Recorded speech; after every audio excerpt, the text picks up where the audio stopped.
जागने से पहले हाय रे मेरी किस्मत, मेरे जागने से पहले हाय रे मेरी किस्मत सो जाती है। मैं देर करता नहीं, देर हो जाती है। मैं देर करता नहीं, देर हो जाती है। जी हाँ दोस्तों, मैं राजीव एक बार पुनः आपके प्यारे चैनल SKBM का पर आ गया हूँ और काफी दिनों के बाद, काफी देर के बाद मैं आपके समक्ष एक बार पुनः अगले टॉपिक के लिए तैयार हूँ। और अगला जो भाग है वह है ज्योमेट्री पार्ट 10। ज्योमेट्री पार्ट 10 जो यह टॉपिक रहेगा बेसिकली यह सेंटर ऑफ ट्रायंगल से लेकर रिलेटेड रहेगा। तो चलिए हम लोग टॉपिक की शुरुआत करते हैं। टॉपिक है centre of triangle. Centre of triangle. Centre of triangle topic जो है एक तरह से कहा जाए कि यह हॉट टॉपिक है फॉर SSC एग्जामिनिंग। जो भी SSC के परीक्षार्थी हैं या रेलवे के परीक्षार्थी हैं या कैट MBA का तैयारी जो करते होंगे, तो यह टॉपिक जो है इससे काफी हद तक काफी प्रश्न पिछले साल में, पिछले वर्षों में पूछा जा चुका है। सेंटर ऑफ ट्रायंगल टॉपिक जो है ये काफी हॉट टॉपिक है। तो चलिए इसकी शुरुआत करते हैं। सबसे पहला प्रश्न यही उठता है कि क्या सेंटर ऑफ ट्रायंगल त्रिभुज के अंदर, यह तो हम लोग जानते थे कि वृत्त के अंदर केंद्र होता है, यह तो हम लोग पढ़े हैं बचपन से कि वृत्त के अंदर केंद्र होता है, लेकिन त्रिभुज के अंदर केंद्र भी होता है क्या? त्रिभुज के अंदर केंद्र भी होता है? यदि केंद्र होता है तो कौन कौन सा केंद्र होता है भाई? चलिए इसके बारे में हम लोग चर्चा कर लें। बिल्कुल त्रिभुज के अंदर केंद्र होता है और जो जो केंद्र है और उससे काफी प्रश्न इन परीक्षाओं में पूछे जा चुके हैं। तो चलिए जो पहला सेंटर होगा उसका नाम है इन सेंटर। क्या नाम है? इन सेंटर। इन सेंटर का अर्थ हुआ अंतः केंद्र। इन सेंटर का मतलब अंतः केंद्र। दूसरा जो केंद्र होगा वह है सरकम सेंटर। वह क्या है? सरकम सेंटर, जिसे हम लोग कहते हैं परिकेंद्र। परिकेंद्र। तीसरा जो केंद्र है उसका नाम है सेंट्रॉयड। सेंट्रॉयड या इसका एक और नाम है centre of gravity. Centre of gravity, इसे हम लोग कहते हैं गुरुत्व केंद्र। गुरुत्व केंद्र, सेंटर ऑफ ग्रेविटी, या इसे केंद्रक भी कह सकते हैं। केंद्रक। जो अगला सेंटर है उसका नाम है ऑर्थो सेंटर। ऑर्थो सेंटर, इसे हम लोग कहते हैं लंब केंद्र। लंब केंद्र। एक और सेंटर है वह एक्स सेंटर। वह जो सेंटर है उसका नाम है एक्स सेंटर, बहिष्य केंद्र कहलाता है।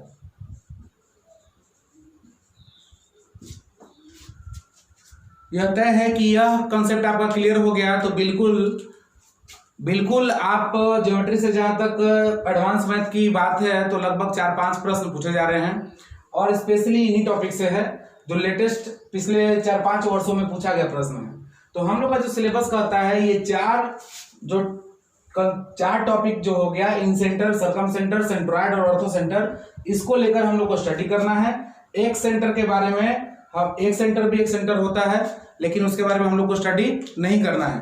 तो चलिए सबसे पहले समझते हैं कि ये केंद्र जो है इनमें क्या क्या समानताएं हैं, यह क्या है, पहले इसे समझते हैं क्या क्या समानताएं हैं और क्या क्या इनके बीच में अंतर है, डिफरेंस है। तो चलिए इसे समझा जाए। पहला नाम से मैं शुरुआत करूंगा अंतः केंद्र से। तो अंतः केंद्र समझते हैं।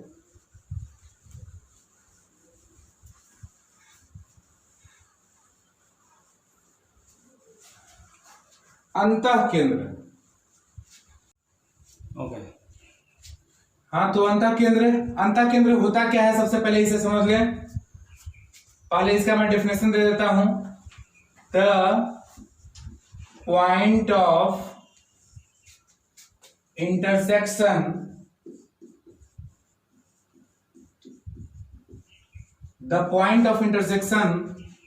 of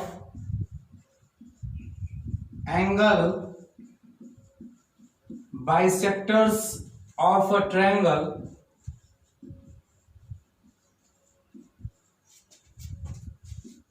is called incenter. The point of intersection of angle bisector of a triangle is called incenter. किसी भी त्रिभुज में इसे मैं लिख देता हूं हिंदी में भी, किसी त्रिभुज में त्रिभुज के कोण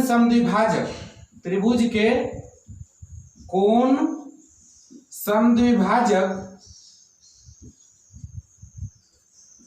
जिस बिंदु पर मिलते हैं, जिस बिंदु पर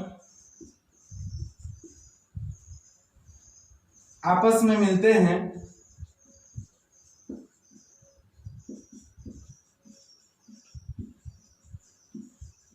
वह बिंदु अंतःकेंद्र कहलाता है। अंतःकेंद्र कहलाता है। किसी त्रिभुज में त्रिभुज के कोण समद्विभाजक, अब प्रश्न उठता है कि त्रिभुज का कोण समद्विभाजक होता क्या है। तो चलिए इसे समझते हैं हम लोग। कोई भी ट्रायंगल है, जैसे यहां मैं एग्जांपल दे दिया, सपोज यह एबीसी एक त्रिभुज है और यह कोण ए का कोण समद्विभाजक, कोण ए का कोण समद्विभाजक का अर्थ यह है कि यह कोण और यह कोण दोनों समान है। कोण को बराबर भागों में बांटना ही कोण समद्विभाजक कहलाता है। तो जैसे यहां पर यह कोण समद्विभाजक है, उसी तरह कोण बी का भी कोण समद्विभाजक होगा, यह दो भाग में बटेगा। उसी तरह कोण सी का भी कोण समद्विभाजक होगा, दो भाग में बटेगा। तो यह कोण समद्विभाजक यहां से भी हो गया और एक कोण समद्विभाजक यहां ड्रॉ कर लिया जाए। यह कोण समद्विभाजक मैं नाम दे देता हूं इसका डी ई एफ। अब समझे इसे, ए बी सी त्रिभुज है, इसमें एडी कोण बी ए सी का कोण समद्विभाजक है। तो यह दोनों एंगल बराबर हो जाएगा। इसका अर्थ है कि कोण बी ए डी बराबर होगा कोण सी ए डी के। उसी तरीके से बीई जो है कोण ए बी सी का कोण समद्विभाजक है। तो इससे क्या हो जाएगा, कोण ए बी ई समान होगा किसके, कोण सी बी ई का, यानी ये दोनों एंगल बराबर। उसी तरीके से कोण ए सी बी का समद्विभाजक क्या है, सी एफ। तो यह दोनों कोण बराबर हो गया। तो किसी भी त्रिभुज में कोणों के समद्विभाजक, देखिए अंदर जाकर कहीं एक बिंदु पर मिल रहे होंगे, तो किसी भी त्रिभुज में कोण समद्विभाजक कहीं जाकर मिलते हैं और जहां जाकर मिलते हैं वह बिंदु त्रिभुज का क्या कहलाता है, वह बिंदु त्रिभुज का इंसेंटर कहलाएगा। यही बिंदु त्रिभुज का इंसेंटर कहलाएगा, अर्थात अंतःकेंद्र कहलाएगा। चलिए इसे लेकर थोड़ा और आगे इसको चर्चा किया जाए। इंसेंटर का एक और डेफिनेशन पे चर्चा करते हैं, उसका भी काफी यूजेस है।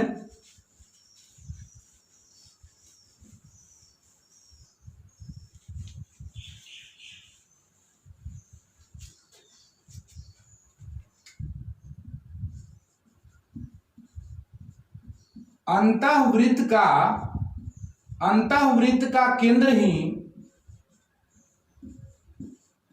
अंतःकेंद्र कहलाता है।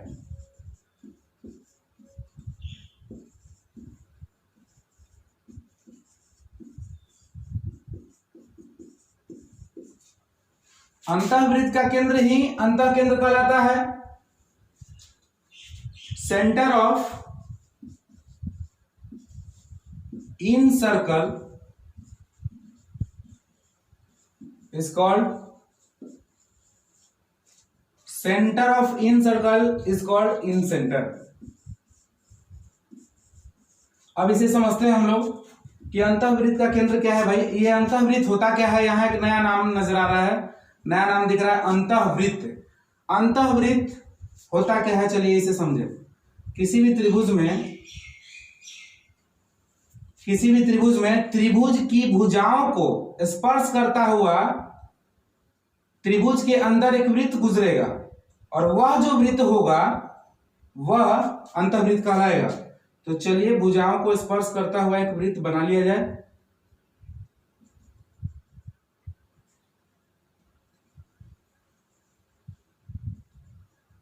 ये वृत्त बन गया, त्रिभुज के भुजाओं को स्पर्श कर रहा है, तो यह क्या बन गया, यह वृत्त जो बना अंतःवृत्त हुआ।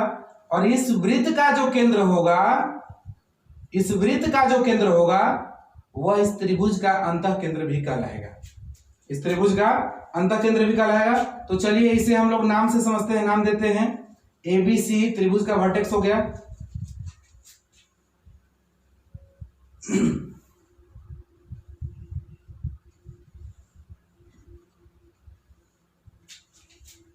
यहां पे DEF I, बिंदु I जो है वह यहां इन सेंटर हो गया, अंतः केंद्र हो गया। अंतःवृत्त का त्रिज्या अंतः त्रिज्या कहलाता है। अब यहां ध्यान देने वाली बात है कि यहाँ पे रेडियस है, ये इस वृत्त का, इस सर्कल का IF क्या है, रेडियस है। यह भी IE क्या है, रेडियस है, त्रिज्या है। और ID या DI क्या है, रेडियस है, त्रिज्या है। तो आप लोगों को पता ही है कि किसी भी वृत्त में त्रिज्याएं आपस में समान होती हैं, किसी भी वृत्त में त्रिज्याएं आपस में समान होती है। तो हम लोग कह सकते हैं कि IF यहाँ पे समान होगा IE के और वह समान होगा ID के या DI के।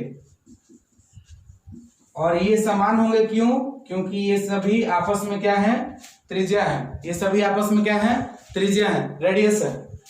तो यहाँ पे हम लोग देखें इन सेंटर को, कि इन सेंटर या तो आप ऐसे समझ सकते हैं कि कोण के समद्विभाजक, किसी भी त्रिभुज में कोण समद्विभाजक जिस बिंदु पर जाकर मिल जाए वह बिंदु अंतः केंद्र कहलाता है, या आप कह सकते हैं कि अंतःवृत्त का केंद्र ही अंतः केंद्र कहलाता है। तो इससे रिलेटेड अब किस तरह का प्रश्न रहेगा, थोड़ा उस पर चर्चा करेंगे। लेकिन चर्चा करने से पहले थोड़ा मैं बताना चाहूं कि क्यों ना पहले नाम जो भी मैं सेंटर ऑफ ट्रायंगल था, क्यों ना सबके बारे में थोड़ा जान लें और उसके बाद एक एक करके प्रश्न को लेकर आगे बढ़ेंगे। तो अगला जो नाम है, अगला नाम है वह है सरकम सेंटर। सरकम सेंटर, सरकम सेंटर को हम लोग हिंदी में कहते हैं परिकेंद्र। क्या कहते हैं, परिकेंद्र। सरकम सेंटर अर्थात परिकेंद्र। यह होता क्या है, पहले इसका डेफिनेशन देख लें। The point of intersection, the point of intersection of perpendicular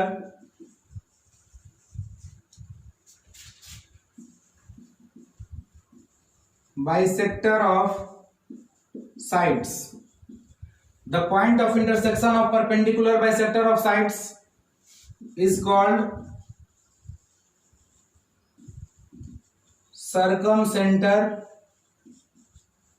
of triangle.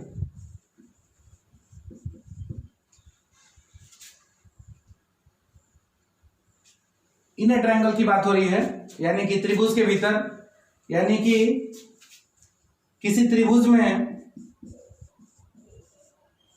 किसी त्रिभुज में अब यहां कहा जा रहा है क्या, परपेंडिकुलर बाइसेक्टर ऑफ साइड्स, भुजाओं के लंब समद्विभाजक, भुजाओं के लंब समद्विभाजक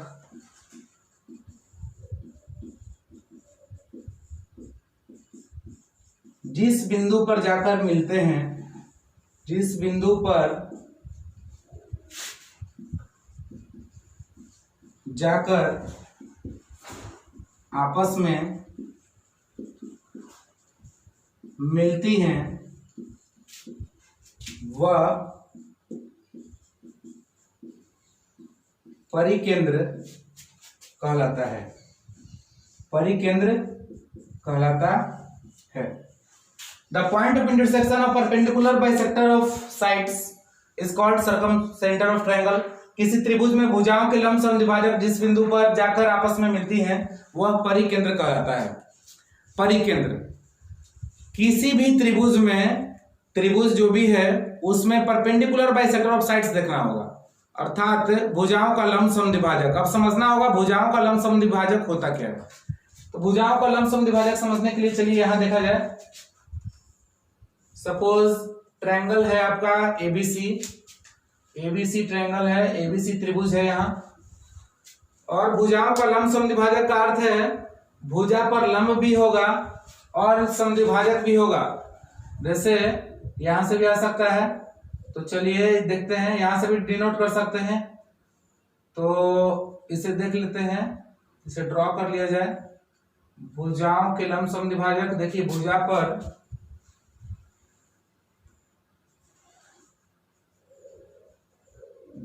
लंब भी हो गया और समद्विभाजक है, यानी इसका नाम डी दे दिया जाए, तो यह बीडी जो होगा वह सीडी के समान होगा। एडी क्या कहलाएगा? एडी कहलाएगा भुजाओं का लंब समद्विभाजक, यानी बीसी भुजा का लंब समद्विभाजक परपेंडिकुलर बाइसेक्टर कहलाएगा कौन सा? एडी।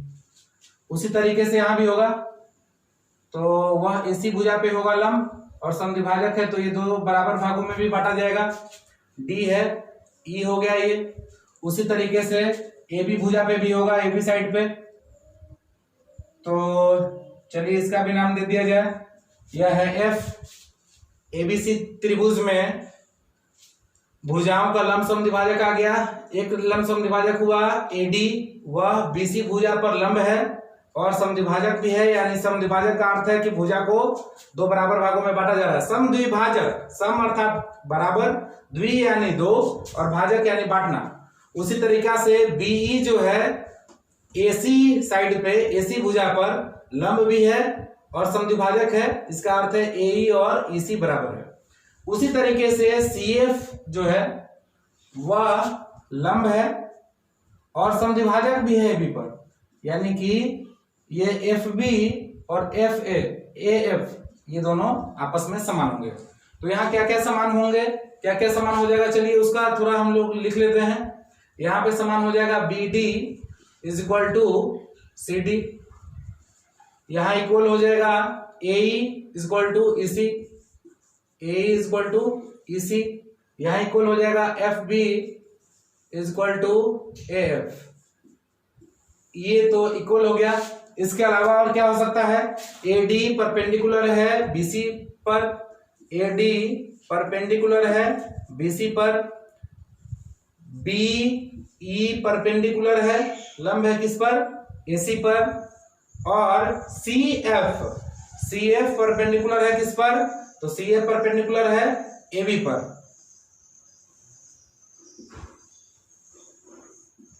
तो जैसा कि हम लोग देखे, कोई भी त्रिभुज हो और उस त्रिभुज में भुजाओं के लंब समद्विभाजक जिस बिंदु पर जाकर मिलती हो, चाहे वो त्रिभुज के अंदर हो, चाहे वो त्रिभुज के बाहर हो, चाहे वो समकोण त्रिभुज की परिस्थिति हो कि क्या वो हाइपोटेनस कर्ण पे जाएगा या वह जहां पे 90 डिग्री बनता है वहां जाएगा, तो पहले स्थिति देखना होगा क्या त्रिभुज के अंदर जाएगा या त्रिभुज के बाहर जाएगा, यह तय करना होगा।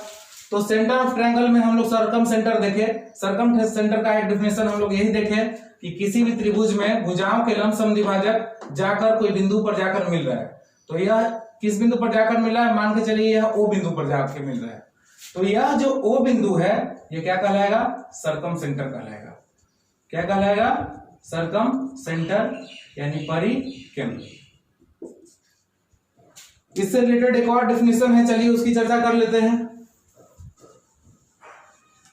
इसी को समझने के लिए एक और तरीका, एक और डेफिनेशन और वो भी काफी इंपॉर्टेंट है। तो सरकम सेंटर परिकेंद्र, चलिए उसे देख लिया गया।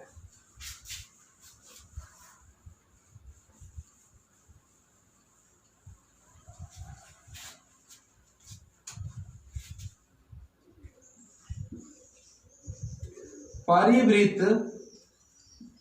का केंद्र परिकेंद्र कहलाता है।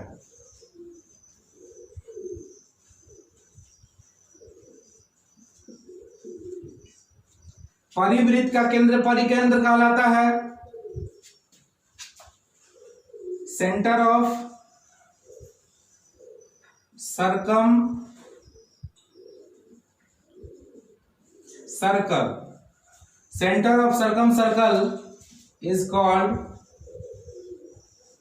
Circum centre, circumcentre, centre of circumcircle is called circumcentre. परिवृत्त का केंद्र ही परिकेंद्र कहलाता है। तो परिवृत्त होता क्या है इसे समझते हैं। परिवृत्त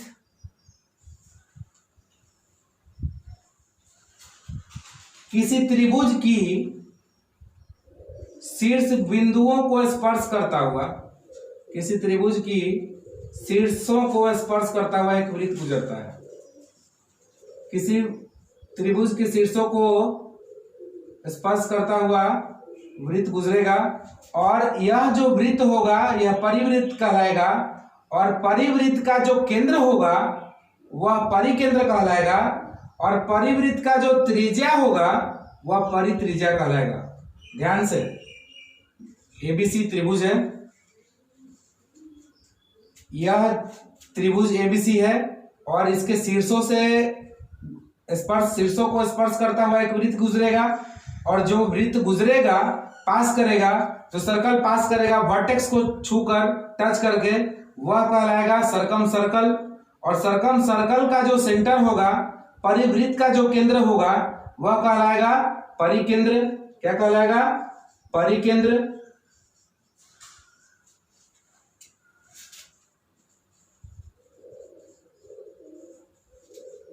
और परिवृत्त का यानी कि सर्कम सर्कल का जो रेडियस होगा, त्रिज्या होगा, वह कहलाएगा circum centre, circum radius. Sorry, क्या कहलाएगा? Circum radius. तो यहां सर्कम रेडियस इसको कैपिटल आर से डिनोट करते हैं। तो यहां मैं नाम दे दूं, ओ ए बराबर होगा ओ बी के और वह बराबर होगा ओ सी के। वह सभी आपस में है रेडियस, वे सभी क्या हैं? आपस में रेडियस है, त्रिज्या है। तो ये आपस में क्या होंगे? समान होंगे। आगे इससे रिलेटेड काफी थ्योरम भी है कि थ्योरम को लेकर चर्चा भी करेंगे। एक एक टॉपिक को लेकर काफी गहराई में मैं बताऊंगा, क्योंकि इससे रिलेटेड एक निश्चित टॉपिक है, ये सर्टेन है जिससे एग्जाम में क्वेश्चन बनता ही बनता है। तो चलिए हम लोग दो देख लिए, दो सीख लिए हैं सर्कम सेंटर। अगला जो टॉपिक है, अगला जो केंद्र है उसका नाम है सेंट्रॉइड। हाँ दोस्तों, तो सेंटर ऑफ ग्रेविटी अर्थात सेंट्रॉइड। सेंट्रॉइड मतलब केंद्रक। केंद्रक और गुरुत्व केंद्र कहते किसे हैं पहले यह देखेंगे। तो केंद्रक किसी भी त्रिभुज में, सबसे पहले इसको डिफाइन कर लिया जाए, पहले इंग्लिश में डिफाइन कर लेते हैं। The point of intersection of, the point of intersection of medians, the point of intersection of medians of a triangle, medians of a triangle is called centroid। किसी त्रिभुज में त्रिभुज की माध्यिकाएं, त्रिभुज की माध्यिकाएं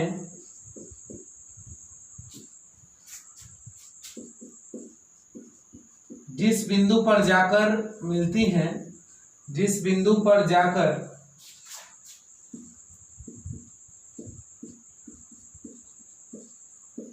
मिलती हैं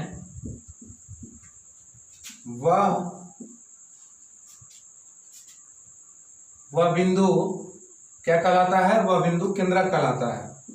वह केंद्रक कहलाता है। किसी त्रिभुज में त्रिभुज की माध्यिकाएं जिस बिंदु पर जाकर मिलती हैं वह बिंदु केंद्रक कहलाता है।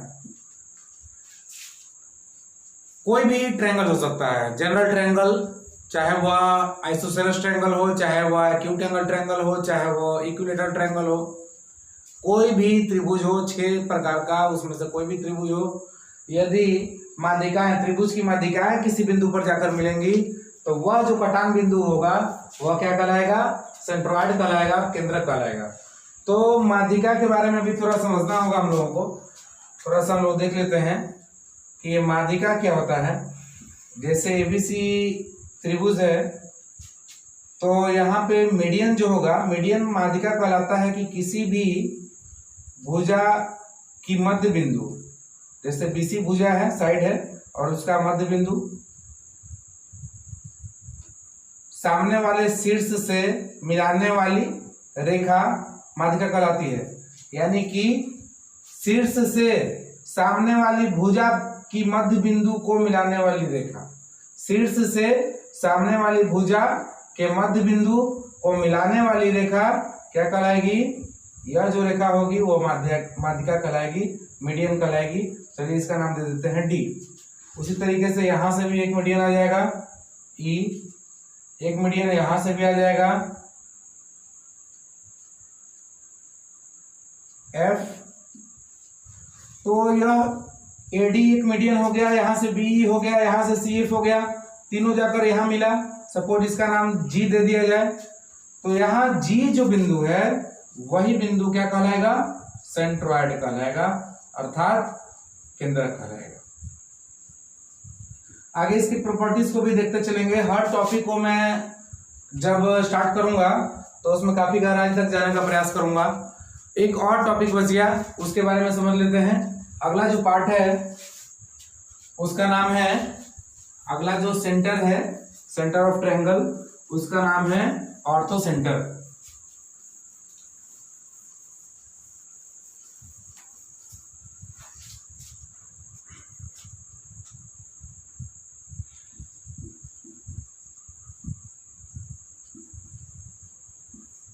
ऑर्थो सेंटर अर्थात लंब केंद्र। लंब केंद्र, लंब केंद्र क्या है भाई?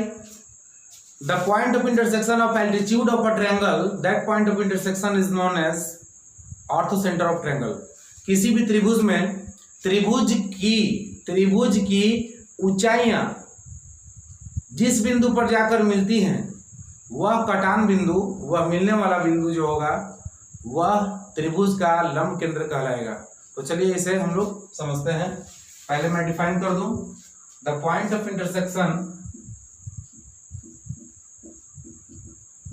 द पॉइंट ऑफ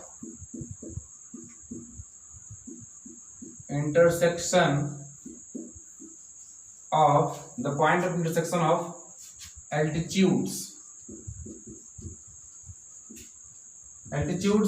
यानी कि height. The point of intersection of altitude of a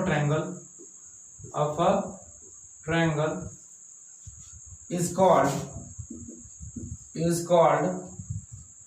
orthocenter. Orthocenter. किसी त्रिभुज में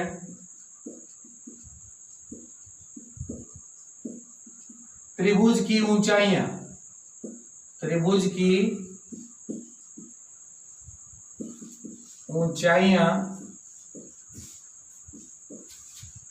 जिस बिंदु पर जाकर मिलती हैं, जिस बिंदु पर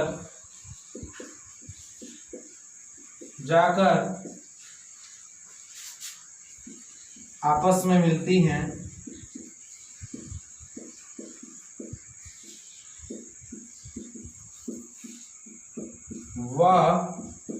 वह बिंदु